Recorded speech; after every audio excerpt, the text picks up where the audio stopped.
तर बघा, खरीप हंगाम 2024चं जे काही थकीत पीक विम्याचं वाटप आहे ते सध्या चालू झालेलं आहे। बुलढाणा जिल्ह्यामध्ये याचं वाटप बऱ्याच मोठ्या प्रमाणात चालू आहे, कारण त्यांचं वाटप सुद्धा बऱ्याच मोठ्या प्रमाणात शिल्लक राहिलेलं होतं। त्यानंतर बघा, सोलापूर जिल्ह्यातील काही शेतकऱ्यांना सुद्धा 14 तारखेच्या म्हणजे 14 ऑक्टोबरच्या आसपास मेसेज आलेले आहेत, पीक विमा त्यांचे जमा झालेले आहेत।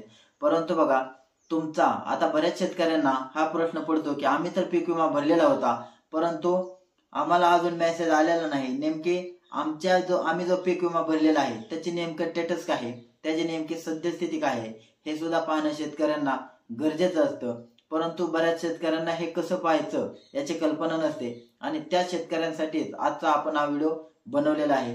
तर बघा, मी बापू बिडकर आणि मराठी दरबार या आपल्या युट्यूब चॅनलमध्ये आपले मनापासून स्वागत आहे। तर बघा, ही जी पीक विमा तुम्ही भरलेला असतो त्याचं स्टेटस तुम्ही 2 पद्धतीने पाहू शकता। याच्यामध्ये बघा, पहिला ऑप्शन आहे की तुम्ही चॅटबॉटच्या माध्यमातून सुद्धा हे पाहू शकता। याच्यामध्ये बघा, एक व्हॉट्सअपला चॅटबॉट नंबर आहे। आता चॅटबॉटने कसं पाहायचं हा यानंतर आपला व्हिडिओ लगेचच येणार आहे। आणि दुसरी पद्धत आहे ती म्हणजे वेब पोर्टलवरून कसं पाहायचं। तर बघा, तुम्ही जो पीक विमा भरलेला असतो त्याचं स्टेटस तुम्ही वेब पोर्टलवरून कसं पाहायचं हेच आपण आजच्या व्हिडिओच्या माध्यमातून पाहणार आहोत।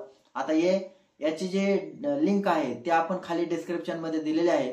त्या डिस्क्रिप्शन मध्ये दिलेल्या लिंकवर क्लिक केल्यानंतर तुम्ही संबंधित जे काय पीक विम्याची वेबसाईट आहे त्याच्यावरती जाऊन पुढील प्रोसेस करू शकता।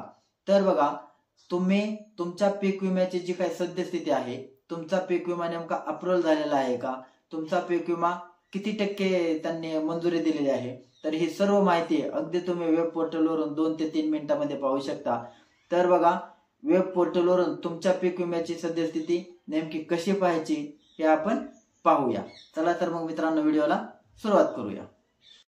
तर बघा, यासाठी तुम्हाला काय करायचंय, तुमच्या गुगलमध्ये जायचं आहे आणि गुगलमध्ये PMFBY, आता याची जे काय लिंक आहे ते आपण डिस्क्रिप्शनमध्ये दिलेले आहे। याच्यावरती गेल्यानंतर सुरुवातीला जे PMFBY आहे तर याच्यावरती तुम्हाला क्लिक करायचं आहे।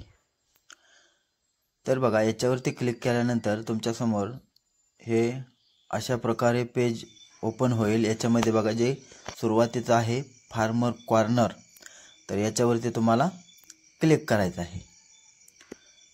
तर बघा, याच्यावरती क्लिक केल्यानंतर तुमच्यासमोर लॉग इन फॉर फार्मर असं आलेलं असेल आणि गेस्ट फार्मर, तर लॉग इन फॉर फार्मर याच्यावरती आपल्याला क्लिक करायचं आहे। आणि त्यानंतर त्यांचा लोगो आलेला आहे, खाली मोबाईल नंबर आलेला आहे, जो आपला रजिस्टर मोबाईल नंबर तो टाकायचा आहे, आणि खाली जो काही कॅप्चा असेल तो कॅप्चा अगदी व्यवस्थित टाकायचा आहे। आता आपण मोबाईल नंबर टाकलेला आहे आणि जो कॅप्चा आहे तो कॅप्चा व्यवस्थित जसा आहे तसा त्या ठिकाणी टाकायचा आहे। आणि रिक्वेस्ट फॉर OTP कॅप्चा टाकल्यानंतर खाली जे हिरव्या पट्टीमध्ये येत आहे रिक्वेस्ट फॉर OTP, तर याच्यावरती आपल्याला क्लिक करायचं आहे। आता याच्यावरती क्लिक केल्यानंतर तुमचा जो काही PM किसानला PMFBYला म्हणजे पीक विम्याला रजिस्टर मोबाईल नंबर असेल त्याच्यावरती तुम्हाला एक OTP येणार आहे। तर बघा, या ठिकाणी OTP आपल्याला आलेला आहे आणि जो OTP 6 आकडी येणार आहे तो OTP त्या ठिकाणी मेन्शन करायचा आहे आणि खाली सबमिट या बटनावरती क्लिक करायचं आहे। तर बघा, सबमिट या बटनावरती क्लिक केल्यानंतर आपल्यासमोर आपलं नाव आलेलं आहे, आपल्या रिलेटिव्हचं म्हणजे वडिलांचं नाव आलेलं आहे, खाली मोबाईल नंबर आलेला आहे, आणि त्यानंतर बघा खाली सीझन आलेला आहे। आता कुठल्या सीझनचं आहे तर ते तुम्ही या ठिकाणी टाकू शकता। इयर आलेलं आहे, कुठल्या वर्षाचं पाहायचं आहे, समजा आपल्याला 2024चं पाहायचं आहे तर आपण 2024ला क्लिक करूया। आणि यानंतर सीझन आलेला आहे, तर बघा खरीप आहे का रब्बी आहे, तर आपण खरीप 2024चं पाहूया। या ठिकाणी खरीपला क्लिक केलेलं आहे। बघा, त्या ठिकाणी खरीपला क्लिक केल्यानंतर आपल्यासमोर जर आपण खरीपचा काय असेल, आता आपल्या इथे खरीपचा पूर्ण पेड आहे, म्हणजे आपल्याला खरीपचं येण्याचं कोणतंही आता बाकी नाही, तर अशा प्रकारे आपण चेक करू शकता। त्यानंतर समजा जर खाली आलं आपण तर या ठिकाणी कुठलं पीक भरलं, किती रक्कम भेटली, पैसे जमा झाले का, तर या ठिकाणी व्ह्यू या बटनावरती क्लिक केल्यानंतर आपल्याला त्या पिकाचे पैसे आले का, कुठल्या बँकेत आले, UTI जनरेट झाला का, अशी सर्व माहिती आपल्याला ॲप्लिकेशन ID असेल अशी सर्व माहिती आपल्याला अशा प्रकारे पाहता येते।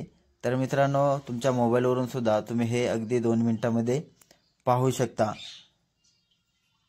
तर बघा या ठिकाणी सर्व माहिती आपली येत आहे. तुमचा UTR नंबर असेल, तुमचं कुठल्या बँकेमध्ये जमा झाले, आधार लिंकला जमा झाले, हे सर्व माहिती या ठिकाणी येत आहे. आणि आपण जेवढे समजा तुम्ही मकाचा भरला आहे, तुम्ही कांद्याचा भरला आहे, तर जेवढे भरलेले आहेत तेवढ्यांचं आपण व्ह्यू या बटनावरती क्लिक केल्यानंतर सर्व पिकाचं डिटेल आपण त्या ठिकाणी पाहू शकतो.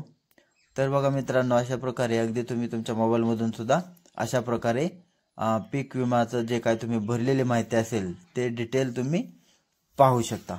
तर मित्रांनो, ही माहिती तुम्हाला कशी वाटली हे आम्हाला कमेंट करून नक्की सांगा. तसेच जर अजूनही आमच्या चॅनलला सबस्क्राईब केलं नसेल तर प्लीज सबस्क्राईब करा. धन्यवाद.